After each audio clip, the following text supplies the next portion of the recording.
एक बार एक गांव में बहुत ही शातिर दिमाग का आदमी रहता था जिसका नाम था चंदू। और चंदू लकड़ी का कारीगर था। वह लकड़ी के खिड़की और दरवाजे बनाता था और पूरा गांव उसी से खिड़की और दरवाजे बनवाता था, क्योंकि चंदू और कारीगरों से बहुत ही सस्ते दामों में काम कर देता था। चंदू सिर्फ कुछ पैसों में ही लकड़ी दरवाजे बना देता था, जिससे गांव वाले ज़्यादातर उसी को काम देते थे। यह सब देखकर गांव के जो अन्य कारीगर थे, जो लकड़ी का काम करते थे, वो बेरोजगार हो गए और वो सोचने लगे, आखिर चंदू इतने कम पैसों में ये काम क्यों करता है। तो वो सब इकट्ठे हुए और उन्होंने आपस में बात की कि चंदू इतने सस्ते पैसों में काम क्यों करता है। फिर गांव का सरपंच भी चंदू पर पूरा विश्वास करता था और सभी गांव वाले भी उसकी ईमानदारी पर शक नहीं करते थे। लेकिन चंदू अंदर से बहुत शातिर दिमाग का आदमी था और वह सभी से कहता कि मैं तो इस गांव के लोगों की सिर्फ सेवा करता हूँ, मुझे पैसे से क्या मतलब। फिर एक दिन सभी गांव के जो कारीगर थे, लकड़ी का काम करने वाले, वो चंदू के पास जाते हैं और कहते हैं, भाई चंदू, तुम इतना सस्ता काम कैसे कर लेते हो। तो चंदू उनको कहता है कि भाइयों, मुझे पैसे का क्या करना है, मुझे तो गांव वालों की सेवा करनी है। तो यह सब सुनकर वो कुछ आश्चर्यचकित हो जाते हैं और उन लोगों को उस पे कुछ शक होता है। तभी दूसरे गांव से कुछ लोग आते हैं और लकड़ी का काम करवाने के लिए, और चंदू उनसे भी 10 पैसे में काम करने के लिए तैयार हो जाता है। तो ये काम भी अन्य जो गांव के कारीगर थे उनके हाथों से निकल जाता है। तो फिर क्या होता है, फिर एक दिन जिन जिन घरों में चंदू ने खिड़की दरवाजे लगाए थे, बनाए थे, उनमें एक साथ सभी घरों में चोरी हो जाती है।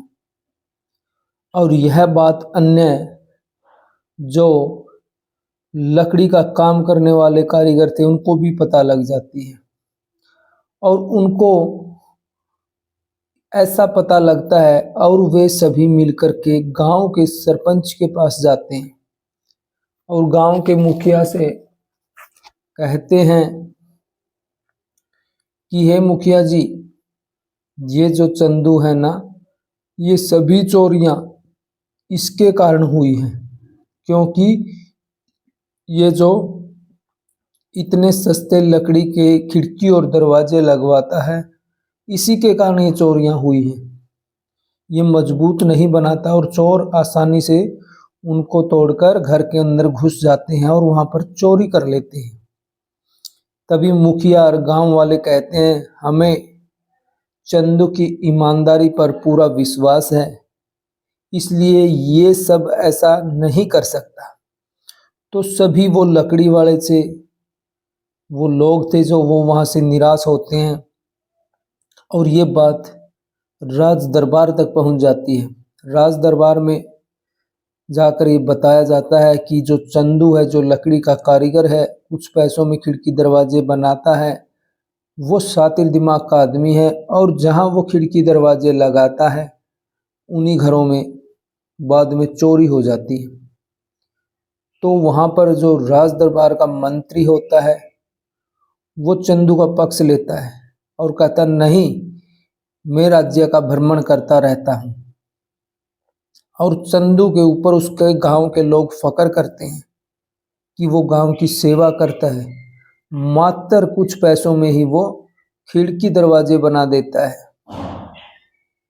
और इतना कहने के बाद वो मंत्री कहता है कि चंदू से मैं भी खिड़की दरवाजे बनवाने वाला हूँ। और यह बात चंदू तक भेज दी जाती है और चंदू को संदेश सुनाया जाता है कि मंत्री जी के यहाँ आपको खिड़की और दरवाजे लगवाने हैं और राज दरबार का काम है, अच्छे से करना है। चंदू मन ही मन बहुत खुश होता है, क्योंकि उसके जो शातिर दिमाग था उसमें कुछ और ही चलता था, जिसका हमें बाद में पता चलेगा। तो चंदू सोचकर बड़ा खुश होता है और अगले ही दिन कहता है कि मैं राज दरबार में जाने वाला हूँ।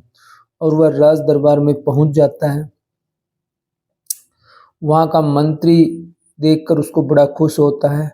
अरे भाई, तू ही चंदू है क्या? तुम्हारे तो बड़े चर्चे हैं। अरे भाई, ऐसे ही सेवा करते रहो गांव वालों की। तो फिर वो वहाँ खिड़की और दरवाजे लगा देता है। और जो अन्य लकड़ी के कारीगर थे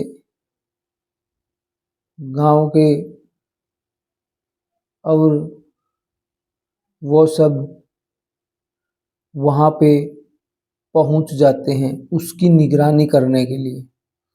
वह दरवाज़ा लगाते ही जंगल की तरफ जाता है और वे लोग मंत्री जी को भी अपने साथ ले जाते हैं। और वहाँ पे चंदू 5 से 6 आदमियों के साथ बात करता हुआ नजर आता है। यह सब देखकर मंत्री जी भी वहाँ पर छुप जाते हैं। और चंदू कहता है, अब की बार राज दरबार का मामला है, मुझे 50% नहीं, मुझे पूरा 70% हिस्सा चाहिए। और वहाँ पर बाईं तरफ का दरवाज़ा कमज़ोर है, वहीं से आपको अंदर घुसना है। और वहाँ पर चारों तरफ बहुत से गहने और जेवरात हैं, माल मोटा है, ध्यान से जाना। और तभी सारे चोर बहुत खुश होते हैं। और इतना सुनते ही मंत्री जी वहाँ पर एकदम से निकल आते हैं अपने सैनिकों के साथ। और चंदू यह सब देखकर उन चोरों से झगड़ने लगता है, तुमने चोरी क्यों की, ये की वो की। तभी मंत्री जी कहते हैं, अरे भाई चंदू उर्फ शातिर चोर, अपना यह नाटक बंद करो, अब ज्यादा नाटक नहीं चलेगा। मैंने सब अपनी आंखों से देख लिया है और अपने कानों से सुन लिया है, अब तुम्हारा नाटक नहीं चलेगा। यह सब सुनकर चंदू गिड़गिड़ाने लगता है और कहता है, मंत्री जी मुझे माफ कर दो, मेरे से बहुत बड़ी गलती हो गई।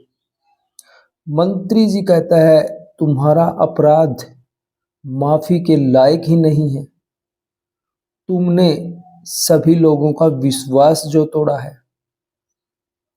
और फिर चंदू को गिरफ्तार करके जेल में डाल दिया जाता है। और पूरे गांव में यह बात फैल जाती है और सभी लोग दांतों तले उंगलियां दबाते हैं यह बात सुनकर कि किस प्रकार चंदू ने अपना मासूम चेहरा दिखाकर और झूठा विश्वास दिलाकर लोगों के घरों में नकली दरवाजे लगाए और फिर उनके घरों में चोरियां करवाई। तो दोस्तों, इस प्रकार एक सेवादार आदमी ही शातिर चोर निकलता है। और आपको अगर कहानी अच्छी लगी हो तो वीडियो को लाइक कर देना और चैनल को सब्सक्राइब कर देना, ताकि अगली कहानी के साथ हम आपसे मिल सकें।